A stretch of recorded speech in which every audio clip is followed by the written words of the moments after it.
Sasa mimi nikitoa maoni yangu kuhusu anaostahili kulaumiwa kwenye ufisadi ni yule mtu ambaye amepatikana ufisadi, kwa sababu Kenya ina watu milioni nyingi sana. Tukisema kila mtu afanye ufisadi tulaumu mtu mmoja rais, itakuwa ni kama hatuelewi tunafanya nini.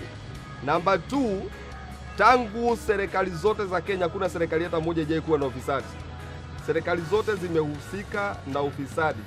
Kwa hivyo mimi ningeomba yule mtu ambaye anashikwa na ufisadi ni yeye mwenyewe ashikwe, apelekwe kotini, aregeshe mali ile ambao ameiba. Kwa sababu tumeona mchezo tangu jadi, serikali zote mtu akishikwa, unashikwa tu naambiwa ukae kando na hakuna kitu kinafuatwa na mali yako bado iko. Tukiangalia mpaka hizo serikali zilioisha, kama hiyo imetoka juzi ya nusu mkate, tuliona pesa ilipotea ya mashamba kwenye ministry ya mashamba ya Urengo, tukaona pesa zilipotea kwenye migration ile ya Kajwang, tukaona pesa zilipotea kwenye kazi kwa vijana bilioni 8 kwenye ofisi ya aliyekuweko prime minister, tukaona pesa zimepotea za mahindi kwenye ofisi hiyo yake. Sasa hivi tunaona pia pesa zinazidi kupotea. Sasa ni yule mtu ambaye ameshikwa na ufisadi ashikwe na hukumiwe yuko ndani, aregeshe pesa ya umma. Na kama ni serikali inaonekana ilaumiwa sababu eti ya ufisadi unafanyika, sisi wananchi ndio tunakuwa na ufisadi ule wa hali ya juu. Wakati tunachagua viongozi ndio waende watuwakilishe, wakija hapa tunawaambia kwanza watoe pesa. Tunapowaambia watoe pesa na wanatupatia, nao kwanza mpaka waregeshe pesa yao ile ambao walipeana, kumaanisha huwa tunauza ile kura yetu. Huwa tuchagui kiongozi, huwa tunauza. Kenya kuna ufisadi. Ukiangalia budget yenyewe ya governors, ile pesa wamegaiwa nusu, haiwezi kuhesabiwa imeenda wapi. Pesa nusu magavana wamepora, huwezi sema imeenda wapi. Na hiyo ni kitu nchi za nje zinafuatilia, zinajua. Unapata hurubaro inanunuliwa 100,000 na 40,000. Hurubaro moja Kenya. Sasa hiyo ni ufisadi ndio rais anazungumzia, kwa sababu kama zile pesa ambazo zinapeanwa kwenye counties, wale watu ambao hahusiki na ufisadi hata kidogo, hii Kenya inaweza kuwa imegeuka na miaka 2 peke yake. Sasa ni kitu kinajulikana mpaka nje, watu wanapewa pesa wa distribute kwa watu wengine, lakini wanaziweka mfukoni mwao. Tunapata mtu anafanya nyumba renovation ya na milioni 140, ndugu yangu, na ni pesa za umma. Mimi kwa upande wangu naona huyu mheshimiwa rais asifanye machezo kabisa na hii mambo ya ufisadi. Manake pale tunapoendelea ni pabaya. Na naweza toa mfano moja, manake hii serikali iliyotangulia nilikuwa niko skuli na nilikuwa naweza kuona yale ilikuwa yatendeka upande huo.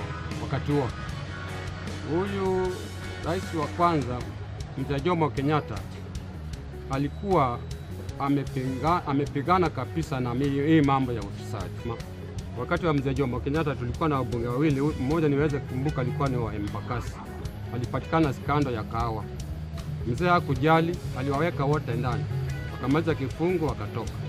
Sasa mimi sioni kama huyu rais wetu anaweza chukua hatua kama hizi. Ukipatikana ufisadi uchujwe, ukishapatikana kosa upeleke kotini.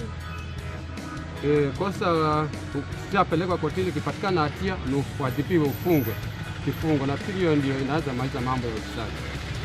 Mfano mwingine ilikuwa wakati hata kama ungekuwa uende kwa duka wakati wa Mzee Kenyatta, mwenye duka akikudhuluma hata shilingi yako tu kwa ile bidhaa unanunua, alikuwa anastakiwa na anafungwa. Kwa hiyo aanze kupigana na ufisadi kuanzia mashinari mpaka juu, aandamize kabisa kila mmoja. Ndio nchi itakuwa na mwelekeo. Asicheze kabisa. Nafikiri akiwa Israeli vile mmesikia, ilikuwa ni message. Amechoka na amechoka, so akija na achukue things in action to save this country. Thanks. Mimi nasema hivi, kwa ufupi, tangu serikali hii ingie, ufisadi umekuwa hali ya juu sana. Na aliyoapa kwamba yeye atatoa custody wa nchi, isipokuwa mwingine, isipokuwa rais mwenyewe Uhuru Muigai Kenyatta. Kwa hivyo jambo lote ambalo linatokea na wizi linatokea chini ya macho yake na kuweza kunyamaza ni makosa makubwa sana. Jambo lingine ni kwamba rais aliweza kutuaibisha sana sisi kama Wakenya. Mimi nikiwa moja, kwamba Wakenya ni waizi na wakiiba wanajisifu. Ni makosa rais kwa kusema haya katika international media akiwa Israel, na wa investors wakimsikia anawaambia wa investor kwamba Wakenya ni waizi na wakiiba huwa wanajisifu. Nikija kwa mambo mengine, mfano kama mambo ya Waiguru, rais ndio wali wa kwanza kumtetea kwamba Waiguru hana makosa, ni mweupe kama pamba na Waiguru hakuna mahala naenda. Tumeenda paka imefikia pale imefika. Kuna skandal ya Kenya West pia tujaambiwa imefikia wapi. Kuna sukari alikuwa anaagiza yeye na Museveni, walitrade sukari kwa maziwa kwa niaba ya nchi. Mtu anaenda kuongea kuhusu biashara yake ya maziwa, anauza nchi sababu ya maziwa. Kwa hivyo kulingana na uwezo wangu na umri ambao nimeishi, president ndio ana makosa ya ufisadi wote ambao unatokea katika nchi. Nasema kutoka ndani ya roho yangu kabisa, na Mungu shahidi yangu, corruption hatuwezi kumaliza kwa serikali hii ya sasa. Corruption ni Wakenya wajaribu walete change. Kuisha corruption Kenya kutakuja na serikali nyingine. Serikali hii niombe msamaha, sioni. My answer is the sitting government. Na the sitting government ina kiongozi ambapo ni rais wetu tunampenda, tulimchagua kumpa mamlaka ya kutuongoza. Sasa mimi yangu nashangaa hapo ndani ya serikali ndio kumeanza na ufisadi. Serikali yenyewe imekubali, imekiri kwamba kuna uwizi. Sasa ikiwa serikali ambapo ndio tunategemea na ndio tunampa mamlaka yote inaweza kutuambia kwamba wamekiri kwamba kuna ufisadi, mpaka wamefika mahali wenyewe wanapigana vichwa, huyu anapiga huyu kichwa kwamba take your responsibility, beba msalaba wako. Je, hawa wa chini tutaenda wapi? Tukimbilie nani? Ndio maana ninasema the person who bears the greatest responsibility is the head of state. Tulimchagua tukampa mamlaka, na naomba mahali yuko achukue hatua, hata kama ni kutumia excessive power. Sisi wananchi tuko nyuma yake. Tunataka kusikia kuanzia leo, in 2 weeks or 3 weeks, watu wako ndani, tukae nyuma yake na mamlaka tulimpa, tumulinde. Hii swala ya ufisadi tunaona kusema kweli mahali ambayo imefikia kwa sasa, hata ni aibu hata kwa taifa nzima, kwa sababu tunaona kenye imefanya mpaka sasa hivi tunaweza kuongelea ufisadi zaidi ni hii swala ya Anne Waiguru na serikali nzima. Tukianza na president mwenyewe, walimdefend huyu mama, wakasema kwamba huyu mama ni msafi kama pamba, huyu mama ndio the best performance minister in Kenya. Kumbe ndio the best, she's the best thief in Kenya, ambapo kusema kweli iko very clear. Na si Waiguru peke yake aende nyumbani. Kama kwenda nyumbani, rais mwenyewe alisema huyu mama ni mzuri. Aden Duale sahi anamuita huyu mama ni mwizi wa ajabu, na yeye alisema huyu mama ni mzuri. Mimi kusema kweli, serikali ambayo ilichaguliwa serikali ambaye haijali maisha ya wananchi wa Kenya, isipokuwa wanajali mfuko yao wenyewe, na tunaona vile wanavyopeleka hii nchi ya Kenya. Sasa kwa maoni yangu, mtu ambaye anaweza kupambana na ufisadi hii nchi ya Kenya ni the right honorable Amolo Odinga. Na sababu kusema hivyo, kwa sababu Raila ikifika swala ya ufisadi, jamaa ameanza kupigana nayo kutoka kitambo, na alionyesha njia ya kwamba mimi hii kitu naweza pigana nayo. Wakati Ruto alileta mambo yake ambayo anafanya sahihi ndani ya serikali ya Uhuru, na Uhuru asemi kitu, Raila alisema wewe kaa kando ni uchunguzwe, hata kama ulileta kura nyingi, hii ikae, hii swala ya ufisadi na kura ni tofauti, wewe kama ni corrupt kaa kando uchunguzwe. Na alimweka kando, na kuna mwingine ambaye aliongoza nchi afadhali ile wakati wa Kibaki ilikuwa iko, lakini si hadharani kama saa hii. Hii ni looting, hii sio hii ni looting. Sasa Raila anaweza, kwa sababu akuangalia Uhuru kama anaweza kupambana na hii ufisadi. Huyu jamaa anataka next term, ndio manake anapoesha maji kama yeye mwenyewe anafunika waizi. Mimi ile kitu ambacho naweza kuomba rais, kama anataka kupambana na hii maneno, asiangalie jamii yake, asiangalie chama ambao walimpigia kura, angalie ya kwamba wa Kenya wanakufa na njaa. Ikiwa watoto wengine wanalala njaa katika Kenya hii na mama anakaa na 7 million ndani ya nyumba hii tunaenda wapi wa Kenya? Hata kama ingewezekana corruption, hata sisi raia inatakikana sisi pia tujiulize sisi, kwa sababu sisi pia ni corrupt. Lakini yetu afadhali kuliko ile mabilioni ya pesa ambayo inabomolewa juu. Sisi yetu hapa maybe nimebanwa, polisi mwanza anakukazia tu kamba.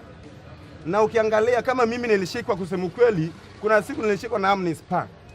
Mimi decent person like me inaambua kwamba mimi eti sijielewi katika maeneo ya umma, na ikabidi nipelekwe ndani, na wakaniambia nilipe, nikasomewa mashtaka, nikataa 5,000, nikubali 2,000. Na niliangalia kusema kweli na shughuli nyingi niende nifanye, na nikataa 5,000 na nitarudi tena na 2,000 naenda kabisa. Ilibidi nitoe 2,000 bana, ile kitu ambacho sikufanya. Sasa corruption hii kitu imenea, lakini Kenya ambayo inatuumiza sana ni hawa viongozi yetu. Na njia nyingine ambayo tunaweza kupambana nao vizuri, ikiwa inaweza kuwa law, sheria katika Kenya hii ya kwamba president ya nchi anatoka katika jamii ndogo zaidi, na yule makamu wake pia anatoka katika jamii ndogo zaidi, tunaweza piga hatua kidogo, kwa sababu tukiangalia tukiweka hawa jamii kubwa kitambo, watu wake watosheke na wanaiba. Wewe wafikiri Kenya itabaki na nini? Na ni wengi.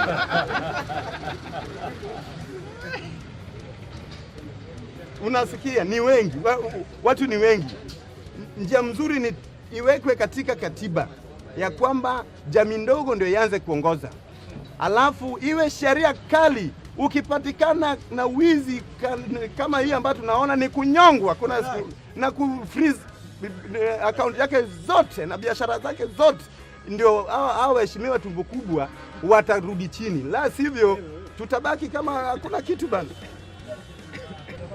Naibu wa rais kusema anapigana kufunga CFS na nini kuna ufisadi, lakini nashangaa kwenye chama chake kiko na ufisadi, sijaona kitu kwa mtu akimshtaki au kumsuspend katika chama.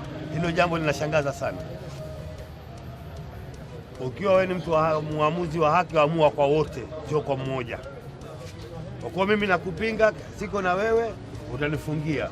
Na wako wanapokula huku mabilioni wanakaa starehe na bodyguards. Kwa hivyo hawa sio waamuzi wa haki. Ningeliomba wa Kenya uchukue kura uliofanya mwaka ule kuondoa KANU, na sasa tuiondoe ni serikali. Asante kwa machache haya. Sisi sote kama Wakenya ni jukumu letu kupigana na ufisadi. Ufisadi si vita ya mtu mmoja. Ufisadi ni yetu sisi sote, kwa sababu inaathiri kila mmoja wetu. Na ufisadi tulikumbushwa, hata nakumbuka vizuri sana Mheshimiwa Papa Francis alipokuja Kenya, alizungumzia sana kuhusu ufisadi. Na hiyo inaonyesha wazi kwamba hata kanisa lenyewe liko katika vita dhidi ya ufisadi. Kwa hivyo siwezi kusema eti tuachie ufisadi serikali ama kumwachia Uhuru mwenyewe vita dhidi ya ufisadi. Ni sisi sote tujitolee kama Wakenya, tujitolee sote kama wananchi, tupigane na ufisadi. Si eti tukisema eti fulani amefanya ama fulani amekula. Wacheni tuache kuruhusiana maneno ambayo hayana msingi, hasa kama hii vita dhidi ya pesa ambazo zinasemekana zililika katika NYS. Hii NYS tumesikia maneno tofauti kuhusu Waiguru labda amekula, Waiguru hivi, lakini Waiguru si yeye ambaye ni signatory wa hizo pesa. Waiguru anaweza kuamulisha kwamba pesa zitoke, lakini nani anasaini hizo pesa zitoke? Huyo ndiye mtu ambaye tunafaa tumpige vita, kwa sababu Waiguru anaweza kujiondoa, aseme hata kama nilisema pesa zitoke, pesa kadhaa, sio mimi nilikabidhiwa hizo pesa. Pesa ziko mikononi mwangu. Kwa kweli wakati ile Mheshimiwa Rais alipotangaza ile list of shame na kutangaza baraza lake la mawaziri wako involved, tuliona mawaziri kadhaa waliachishwa kazi. Akina Kamau aliachishwa kazi, alikuwa ni waziri wa infrastructure. Kuna waziri Kazungu Kambi aliachishwa kazi, akina Charity Kalukingiro waliachishwa kazi. Kuna hawa pia katika NYS wameachishwa kazi. Kwa hivyo naona serikali yenyewe imechukua jukumu la kutangaza hadharani nani wanahusika. Kwa hivyo ni jukumu la mahakama kuchukua hatua yake kuendelea mbele na kuwahukumu hawa watu. The person is supposed to bear the greatest responsibility on corruption is the head of state, because he's the custodian of all the state interests when it comes to finances, the economy of the nation, and also the security of the entire Kenyan people.